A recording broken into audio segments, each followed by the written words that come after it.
Hey les bambang, j'espère que vous allez bien, en tout cas moi ça va nickel. On se retrouve aujourd'hui pour une vidéo avec plusieurs championnats différents. C'est pour le 5 février, vous avez de la Ligue 2, vous avez un match en retard de la Première Ligue et également de la Serie A avec le choc Inter de Milan contre Milan AC. Mais les matchs que je vais analyser pour vous, les principaux sont dans la vidéo et le reste est en description. C'est Toulouse contre Dijon en Ligue 2, Sochaux contre Amiens, Niort contre Le Havre, Nancy contre Caen, Nîmes contre Dunkerque et Guingamp contre Auxerre. Donc le reste c'est en description. Le match en retard en Angleterre est Burnley contre Watford et en Italie vous avez 3 rencontres, la Roma contre le Genoa. Donc comme je vous l'ai dit plus tôt, le choc entre l'Inter de Milan et le Milan AC et la Fiorentina contre la Lazio de Rome. Mais avant de commencer, n'hésitez pas à vous abonner à ma chaîne, à mettre un petit pronostic pour les comparer à mes analyses et également lâcher un petit pouce pour référencer la vidéo. N'oubliez pas qu'en description, vous avez mon lien Telegram. Vous cliquez dessus et vous nous rejoignez. Et tous les jours, je vous donne 2 codes safe et une code fun. Je vous donnerai sur chacune de mes vidéos un score exact et une code sécurisé ou fun par match analysé. Je vous recommande également de jouer mes codes en match simple pour éviter des surprises lors d'éventuelles combinaisons malheureuses. Je vous donnerai mes codes sécurisés par rapport à des away no bet, home no bet, draw no bet. Ce sera surtout des codes sécurisés donc, et également des doubles chances et des plus ou moins un certain nombre de buts. C'est parti! Mais également, j'aimerais revenir sur un nouveau partenariat avec une plateforme de paris sportifs qui est BetWinner, qui est accessible en Europe, essentiellement en France et en Belgique, et également en Afrique. Vous avez l'essentiel des pays qui est sur la carte mondiale qui apparaît à l'instant sur votre écran. Mais même si vous n'êtes pas sur un des pays, n'hésitez pas à utiliser un VPN. Cela vous permettra d'y accéder sans problème. Les codes proposés y sont très intéressantes. Elles sont même supérieures aux autres bookmakers.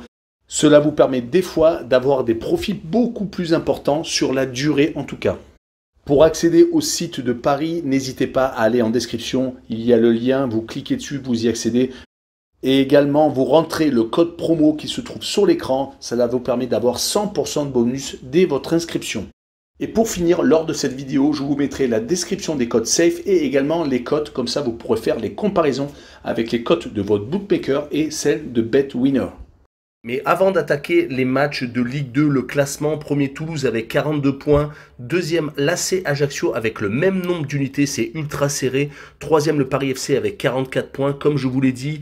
Quatrième Sochaux avec 40 points, donc 2 points d'écart entre le premier et le quatrième. Cinquième Auxerre avec 37 points, un tout petit peu décroché. Sixième Le Havre avec 34. Septième Niort avec 34 également, mais avec un match en retard. Et huitième Nîmes avec 32 en fin de classement. 16e Quevilly-Rouen avec 25. 17e Bastia avec 24. 18e Grenoble avec 22, mais un match en retard. 19e Dunkerque avec 18. Et enfin dernier Nancy 20e avec 15 points. Ça commence à être compliqué pour les Lorrains. On attaque avec Toulouse premier qui reçoit Dijon 9e. Les Toulousains avaient très bien commencé la saison avec des victoires très convaincantes, surtout à l'extérieur. Mais malheureusement, la machine s'est enrayée. Cela a sans doute commencé à la 10e journée où ils se sont inclinés à domicile contre Caen. Ils ont ensuite enchaîné beaucoup de matchs nuls, mais il y a tout de même des points positifs car à la maison, ils ont tendance à faire des gros cartons. 4 en particulier, Auxerre 6-0, 4-1 contre Sochaux et 4-1 contre Nîmes et le 4-0 contre Nancy il y a peu de temps. Mais c'est tout de même un leader assez fragile qui peut perdre sa place à tout moment car, comme je vous l'ai dit, 4 équipes en 2 points. Dijon 9e se présente donc chez eux. Ils sont actuellement sur une bonne série sur les 7 derniers matchs. C'est 4 victoires, 1 nul, 2 défaites, mais ils sont très irréguliers car à domicile, ils ont perdu déjà à 5 reprises et à l'extérieur, ils ont gagné 4 fois. Ils ont tendance à faire des séries de 2 matchs gagnés et dans la foulée de faire des séries de 2 matchs perdus. C'est déjà arrivé à 3 ou 4 reprises depuis le début de la saison. Sur les 4 dernières rencontres, par contre, un point positif, 3 clean sheets. Mais sur ce match-là, je les vois s'incliner 3-1 à Toulouse et je vois les Toulousains marquer plus de 1,5 buts sur le match, une cote à 1,70. Passons à Sochaux 4e contre Amiens 13e. Les Sochaliens ont eu énormément d'occasions de passer premier. Ils ont enfin réussi à le faire en battant Caen 3-2 il y a 2 journées. Mais malheureusement, le 0-0 à Dunkerque leur a fait perdre leur première place. Ils restent tout de même sur les 6 derniers matchs sur 3 victoires et 3 matchs nuls, depuis leur défaite d'ailleurs contre l'actuel leader 4-1 à Toulouse. On notera qu'ils perdent pas mal de points chez eux. Ils ont un bilan de 6 victoires, 3 nuls et 2 défaites. C'est quand même assez embêtant quand on veut jouer la montée en Ligue 1. Surtout qu'ils reçoivent Amiens, qui est un peu le poil à gratter de cette Ligue 2. Ils ont perdu leurs 3 premiers matchs de la saison et depuis, ils perdent beaucoup moins. Ils n'ont perdu que 4 fois. On fait 10 matchs nuls et par contre se sont qualifiés pour les quarts de finale de la Coupe de France. Cela va leur donner encore plus de motivation pour déjà remonter au classement et pourquoi pas tenter une place au Stade de France. C'est pour cette raison que je les vois faire 0-0 à Sochaux et je vois le on no bet avec le match nul remboursé 6 victoires de Sochaux à domicile, une cote à 1,58. On enchaîne avec Niort 7e qui reçoit Le Havre 6e. Les Niortais sont invaincus depuis la 16e journée, ils restent sur 4 victoires sur les 5 derniers matchs. C'est une équipe très sérieuse qui peut espérer beaucoup mieux, mais qui malheureusement a des trous d'air, comme les 2 défaites consécutives contre Rodez et Nancy lors des 13e et 15e journées. Par contre, ils restent actuellement sur 3 victoires consécutives chez eux, contre Toulouse, Pau et Dunkerque. Ils restent même d'ailleurs sur 3 clean sheets consécutifs en championnat. Ils reçoivent Le Havre, qui de leur côté est vraiment la même équipe que la saison dernière. Assez moyen, voire médiocre à domicile et franchement meilleur à l'extérieur. Ils se sont déjà imposés 4 fois en déplacement et ont déjà perdu à 3 reprises à la maison. Est-ce que c'est pas un peu compliqué pour jouer la montée? C'est sans doute possible car ils viennent de perdre 2 fois consécutivement à domicile contre Ajaccio et contre Sochaux. C'est vraiment moyen. Par contre à l'extérieur, ils ne perdent pas et c'est en fait le point positif du Havre. C'est pour cette raison que je les vois s'imposer à Niort, même si Niort est actuellement en bonne forme. 2-1, les Havrais ont tendance quand même à faire de bons résultats quand on ne les attend pas et la double chance N2 avec une cote à 1,50. On enchaîne avec Nancy 20e contre Caen 14e. Les Nancéens sont sur 3 défaites consécutives. Est-ce qu'ils sont en train de démissionner comme le prouve leur défaite quand même assez incroyable? 6-1 à Valenciennes qui en plus de son côté n'était pas au top quand ils recevaient. Ils ont été éliminés de la Coupe de France en 8e de finale contre Amiens chez eux. C'était leur dernier ballon d'oxygène car ces éliminations de Rennes et de Troyes leur avaient donné un mental d'acier. Mais est-ce que la victoire contre Bastia lors de la 21e journée n'a pas été un mirage en Ligue 2? Ils se sont tout de même inclinés à 5 reprises à la maison, surtout qu'ils reçoivent Caen, qui actuellement, sur les 6 derniers matchs à l'extérieur, n'a perdu qu'une fois. Leur bilan est de 1 victoire, 4 matchs nuls et une seule défaite.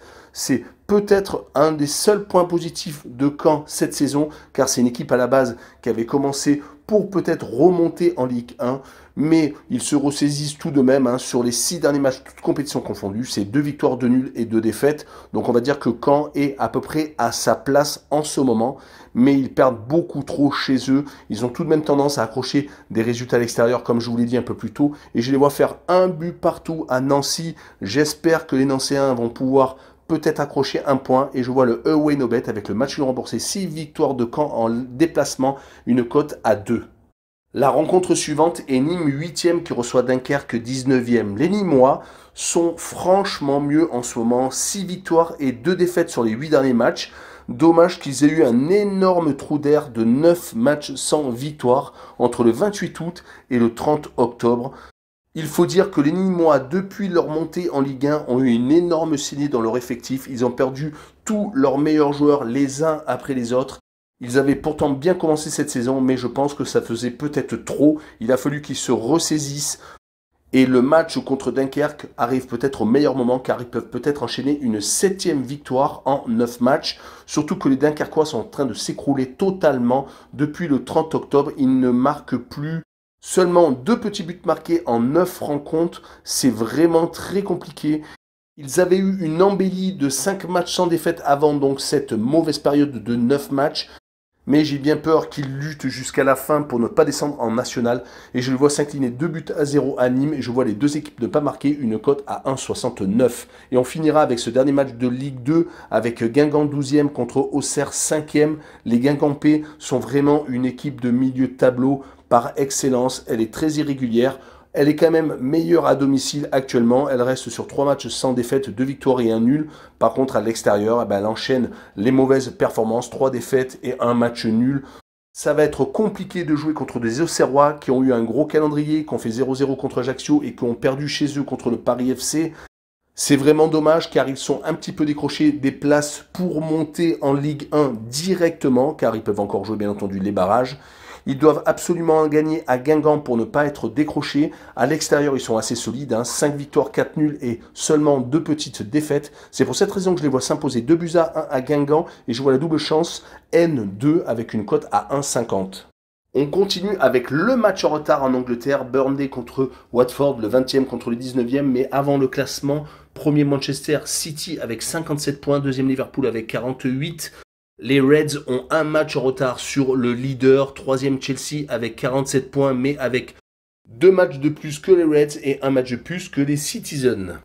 Le quatrième est Manchester United qui vient de se faire éliminer en Cup par Middlesbrough, un club de deuxième division hier au penalty. Ça commence un petit peu à sentir le roussi pour le nouvel entraîneur Rangnick qui a peut-être plus la même aura que lors de son arrivée. Cinquième West Ham avec 37 points, donc 1 point de moins que Manchester United. Sixième Arsenal 36, mais avec 3 matchs en retard sur Chelsea. Donc il y a beaucoup de matchs en retard à cause du Covid. Septième Tottenham 36 points, mais avec 4 matchs en retard sur Chelsea. On passera en fin de classement. On parlera de Newcastle 18e qui a 15 points, mais qui a aussi 3 matchs en retard. Je prendrai à chaque fois Chelsea comme équipe étalon car ils n'ont pas de match en retard. 19e Watford avec 14 points et 4 matchs en retard. Et enfin Burnley 20e avec 12 points et 6 matchs en retard sur Chelsea. Donc vous l'avez deviné, c'est des équipes qui doivent rattraper leurs matchs qu'ils n'ont pas joués, comme Burnley donc contre Watford. Burnley, s'ils remportent tous leurs matchs, peuvent faire un bon classement. Leur 20e place n'est peut-être pas méritée, même si leur dynamique est assez moyenne sur les 5 derniers matchs, domicile et extérieur confondus. C'est 2 matchs nuls et 3 défaites pour Burnley. Et côté Watford, c'est 4 défaites et 1 match nul. Elles ont à peu près la même dynamique, même si à domicile, Burnley, c'est quand même beaucoup mieux. Ils n'ont pas perdu depuis 4 matchs. On fait 3 partages de points et une victoire contre Brentford. Et le point positif pour cette équipe qui est dernière du classement, c'est que lors des 5 derniers matchs, ils ont fait 2-0-0 contre West Ham et Arsenal. Donc c'est quand même pas mal d'espoir. Côté Watford, c'est une équipe qui est capable de gagner des grosses équipes comme Manchester United 4-1 et aller s'imposer 5-2 à Everton. Ils viennent de perdre leur entraîneur Ranieri qui a été limogé pour faute de résultats. Et quand on regarde leurs derniers matchs à l'extérieur, leurs 4 derniers en particulier, c'est 3 défaites et 1 match nul. Donc c'est pour cette raison que je les vois perdre à Burnley 2-1 et je vois le draw no bet avec le pari remboursé 6 matchs nuls, une cote à 1,53. On finira avec la 24e journée de Serie A, mais avant le classement, premier l'Inter de Milan, 53 points. Les seconds sont les Napolitains avec 49, mais un match en plus. Troisième, le Milan AC, 49 points et également un match en plus par rapport à l'Inter, qui a donc un match en retard. Quatrième, l'Atalanta de Bergame, 43 points et un match en retard. Cinquième, la Juventus de Turin, 42 points. Sixième, l'AS Roma, 38. Septième, Fiorentina, 36, un match en retard. Huitième, la Lazio de Rome, 36 points. En fin de classement, 16e, la Sampdoria de Gênes, 20 points. 17e, Venise, 18 points, un match en retard. 18e, Cagliari, 17 points. 19e, Genoa, 13 points. Et enfin, dernier, la Salernitana, 20e donc, 10 points et un match en retard. On attaque donc avec l'AS Roma, 6e contre le Genoa, 19e. La Roma a profité du calendrier un peu plus tranquille pour jouer 2 équipes comme Cagliari et Empoli et donc gagner les 2 fois. Également, ils se sont qualifiés pour les quarts de finale de la Coupe d'Italie. Mourinho a eu du mal tout de même à tenir son équipe depuis le début de la saison. Ils avaient très bien commencé, mais depuis ont eu quelques loupés, comme en Ligue Europa Conférence. Certes, ils se sont qualifiés, mais ont perdu tout de même 6-1 à Bodo Glimt en Norvège et ont fait match nul au match retour. C'est une équipe qui est très irrégulière en championnat, qui a tendance tout de même à perdre les gros matchs comme ils l'ont fait contre la Lazio, contre la Juventus de Turin, contre le Milan et contre l'Inter, même si quelquefois ils arrivent à s'imposer à l'Atalanta de Bergame 4-1. Leur adversaire est le Genoa, qui a une seule victoire sur tout le championnat, qui a déjà pris 45 buts et qui est la deuxième pire attaque du championnat avec 20 buts seulement marqués. À l'extérieur, ils n'ont gagné donc qu'une seule fois, c'était à Cagliari lors de la 3e journée. Depuis, ils ont fait quelques petits matchs nuls à droite et à gauche à l'extérieur. Mais quand ils se déplacent chez une grosse équipe, ils ont tendance à perdre. Et je les vois perdre 3-1. Et je vois le plus de 1,5 buts pour l'AS Roma sur le match. Une cote à 1,39. Et on passe au gros choc de la journée en Serie A. L'Inter de Milan qui reçoit le Milan AC. Le derby donc milanais. Le premier qui reçoit le troisième. L'Inter a un absent, c'est Correa. Ils devraient avoir leur effectif complet. Si on regarde les confrontations directes entre les deux clubs ces dernières années, l'Inter a pris l'ascendant sur les 7 derniers matchs. Ils n'ont perdu qu'à une seule reprise. Ils ont gagné à 5 fois. Donc ce choc-là devrait peut-être être à l'avantage des interistes, mais on va analyser un peu tout ça. Ils sont sur 7 victoires consécutives à domicile en championnat. Ils ont battu quasiment tous les gros chez eux, à part la Juve et l'Atalanta. C'est vrai que l'Atalanta est la seule équipe qui n'a pas perdu à l'aller et au retour. Les interistes ont déjà gagné un trophée en battant la Juventus de Turin en Supercoupe d'Italie. Ils sont donc en pleine forme. Ils vont recevoir donc le Milan AC qui sont peut-être en train de craquer, qui viennent de perdre Zlatan Ibrahimovic blessé. Il est quand même incertain. Peut-être qu'il jouera. Ils ont également Rebic qui est peut-être incertain. Leur absents sont Kjaer et Ballo-Touré. Pour revenir au championnat, ils avaient fait un début quasiment parfait avec Naples. Ils se tiraient la bourre, mais malheureusement, depuis, ils ont chuté au classement. Ils sont donc 3e. Ils ont eu 4 victoires consécutives entre mi-décembre et début janvier, mais malheureusement, ils restent sur 2 contre-performances. La défaite à domicile contre la Spezia et le 0-0 contre la Juventus de Turin. Sur cette rencontre, je vois le Milan s'incliner 2-1 et je vois les deux équipes marquer par contre une cote à 1,72. On finira par la Fiorentina 7e qui joue contre la Lazio de Rome 8e. Deux équipes à peu près au même niveau, bien entendu au classement, à peu près d'égale valeur également. Il y a eu le départ de Vlahovic de la Fiorentina qui est parti à la Juventus de Turin chez l'ennemi juré. Ça va peut-être changer quelque chose en championnat. On va le voir rapidement lors de cette rencontre. Car la Fiorentina est tout de même une équipe assez solide. Une seule défaite depuis le 27 novembre. 10 matchs, toutes compétitions confondues. Ils se sont même qualifiés en Coupe d'Italie en gagnant 5-2 à Naples après prolongation. Donc c'est dire le sérieux de cette équipe-là. Ils jouent contre la Lazio de Rome qui a resserré les boulons depuis une passe assez négative où ils ont pris énormément de buts, mais ils n'ont pas perdu tout de même certains objectifs comme la Ligue Europa où ils se sont qualifiés pour les 16e de finale et également la Coupe d'Italie où ils sont qualifiés pour les quarts. Mais pour situer la Lazio de Rome, on va dire que c'est une équipe assez irrégulière qui a réalisé un meilleur début de saison et qui a souvent pris l'eau en déplacement comme à Bologne où ils ont pris 3-0, au Hellas Vérone ils ont pris 4-1 et à Naples où ils avaient pris 4-0. Je les vois s'incliner à la Fiorentina 2-1 avec la double chance 1N, une cote à 1,43. Voilà, on en a fini avec cette vidéo. N'hésitez pas à aller en description, vous avez les autres matchs de Ligue 2. Également, allez voir les liens Telegram, les liens de BetWinner et les liens de Passion Sportive. Et surtout, abonnez-vous. Ciao les bambins!